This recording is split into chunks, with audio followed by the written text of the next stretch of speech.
Welcome to the Soda Podcast.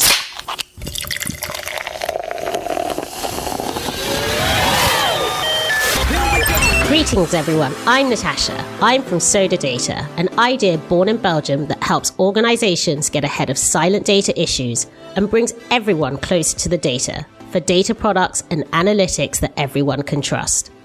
Welcome to our DataDreamTeam series. We're bringing forward different voices and perspectives to help find a common ground to solve the problems that many are facing when it comes to good data. And to do that, we have found just the perfect host, JesseAnderson. Jesse, welcome to the Soda Podcast. It's my esteemed pleasure on behalf of the Soda team to welcome you to your seat as host of our series, the DataDreamTeam. Well, thank you so much, Natasha. I'm really excited to do this, and I'm really excited to share this with the community. Listeners, we're embarking on this series to explore how to build today's data team, and there's no better person to lead us through this than Jesse. Because we believe that there's a new approach needed to align how an organization is structured and operates around data. The lineup of guests is fantastic. Jesse, I've said it before, I'll say it again. I'm jealous of where you're sat right now. I'm excited for everyone to listen, learn, and like. Jesse will be talking to some amazing people who are going to share what has helped shape their data teams, their data careers, and a little bit of life in general. So Jesse, please introduce yourself and tell us, what should we know about you and what makes you a great reason to host this DataDreamTeam series? I think it all starts with the sheer amount of time I've spent on this subject. I went back and kind of remembered, and it's been 8 years since I've been researching the subject, really going heads down into it. And I haven't just used that information and that research for myself. I've written 3 books on the subject. My latest book is called Data Teams, and in that you'll find a lot of the information that I share. I try to share openly and honestly with that. This is part of my work, not just writing the book, Data Teams and data engineering teams before that, but also with this podcast, sharing that information with the community so that we can all get better. Yes, I can attest that it's definitely become part of your work, but also your passion. And that's why we partnered with you. So how would you summarize your book? Give us the synopsis and key takeaways of how you think teams should be organized to get the most value from data. I think the key part of my book is the subtitle, which is a unified model for management of data teams. And this is really what it's about. It's saying we don't just need data scientists, and we don't just need data engineers, and we don't just need operations. We need all 3 of them, and we need all 3 of them working together closely and with good results. I love that. So what does good look like in a team? Good looks like having the right relationships between the teams. They're non-adversarial. These are teams that are working together in a symbiotic relationship. And put a different way, if you're not familiar with symbiotic relationships, it's non-adversarial. It's not one-upping the other. It's actually both teams or all 3 teams working together towards a common goal. By being symbiotic, they're able to do that all the more and produce all the more value. Teamwork makes the dream work, they say, Jesse. So talk about where you've seen, or give us some examples where you've seen organizations struggle. Some of those data team mistakes, 101.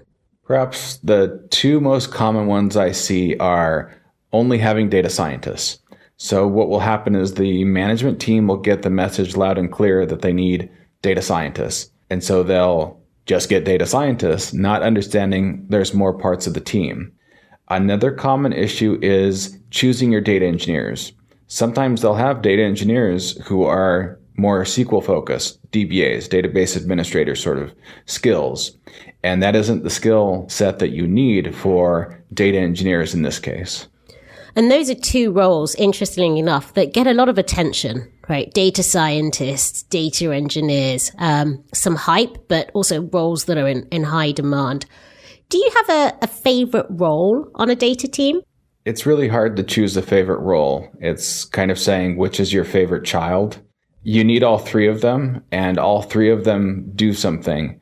There's a talk that I gave that I'm really proud of, and I kind of help people understand if you take one out, this is what happens. If you take the data scientists out, you don't get that advanced analytics. You take the data engineers out, you have no technical prowess. You have no technical expertise. You take operations out, and you don't have that operational excellence, so nobody can really depend on the models or the infrastructure that you're running. I love it. One of the resources that you've written as part of the Dream Team series is around, the roles that you need. And in that, you likened it to football. That was the analogy. But I know you've got a rather cute one around the banana split. You want to share that with the listeners? Sure. So for the people who aren't familiar with football or soccer, as you call it in the US, if you imagine a banana split, there's different parts to it.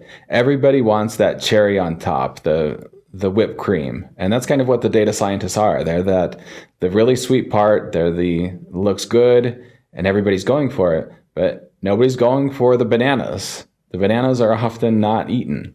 And that's oftentimes what that data engineering team is. It's the not super exciting part that's actually necessary to make all this work together or be somewhat healthy in the case of a banana split. And then you're thinking of your spoon. Well, how are you going to eat this without a spoon? That's your operations team. That operations team is there to keep everything moving from your banana split to your mouth in a good way.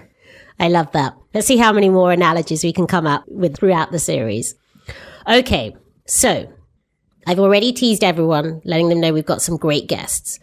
Throughout the Dream Team series, we're going to be tackling a number of different topics on data teams. You are talking to some amazing people. Data glitterati, I call them.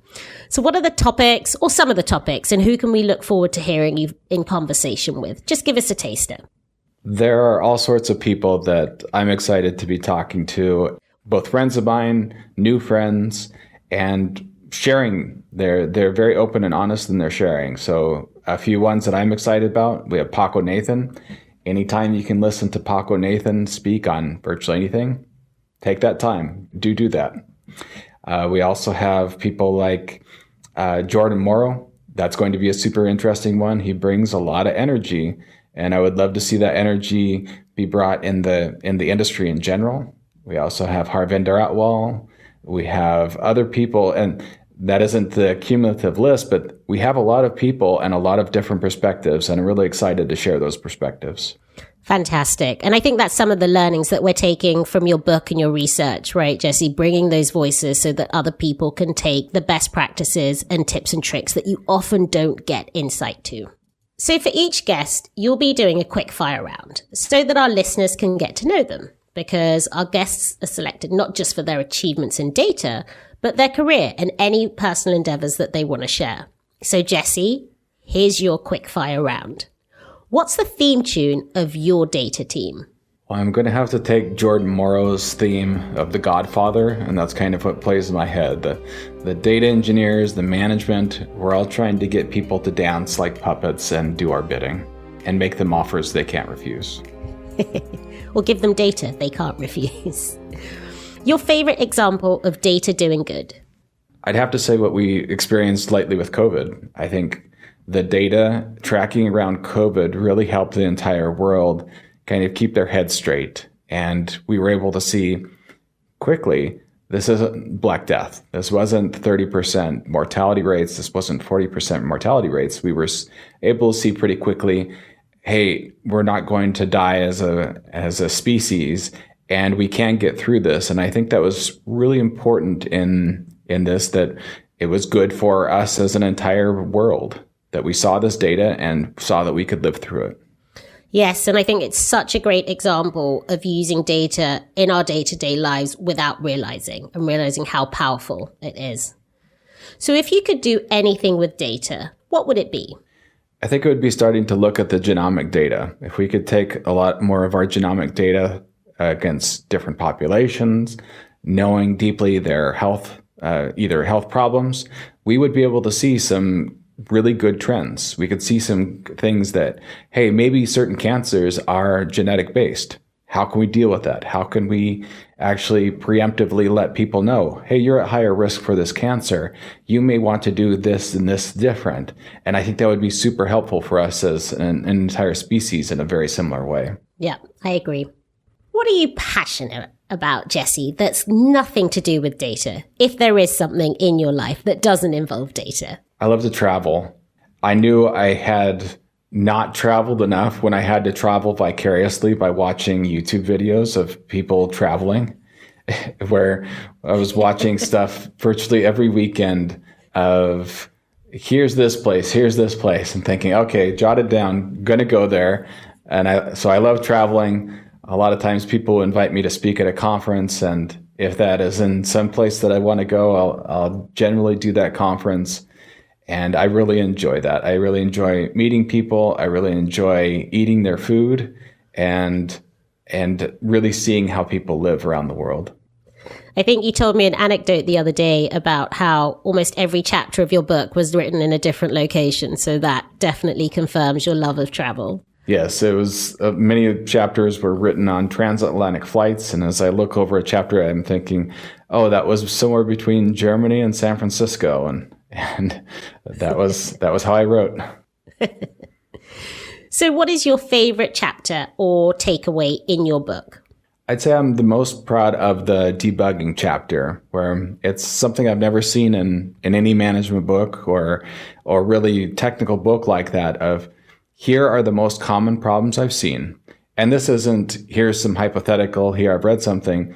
I've been doing this. I haven't just been some kind of researcher. I've been out there doing this for the past 8 years.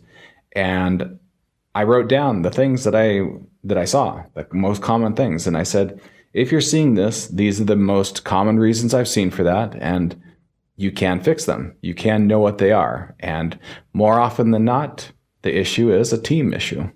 Great. Sort of a debugging, troubleshooting chapter. Thanks, Jesse. I'm so excited. I hope you are too. Oh, I sure am. I'm rarity and raring to go, as we'd say in Montana. This has been great. So that's your Dream Team host, listeners, Jesse Anderson. Jesse's book is linked on dreamteam.soda.io, along with resources for building today's data dream team. I encourage anyone looking to get some practical advice, different perspective, and depth to get it and read it. In fact, I believe we have a few copies to give away, so watch out for that. So listeners, what's next? Every Thursday, there'll be a new episode available. You'll find all of the podcasts that are available listed on dreamteam.soda.io and on your favorite podcast platform. Tap follow, please. Just add Soda, and that way you won't miss out. You'll be the first to know about new shows from Soda as soon as they drop. We're so excited, so follow us and listen for free. Let's get ready to build data dream teams. We'll meet you back here soon at Soda Podcast.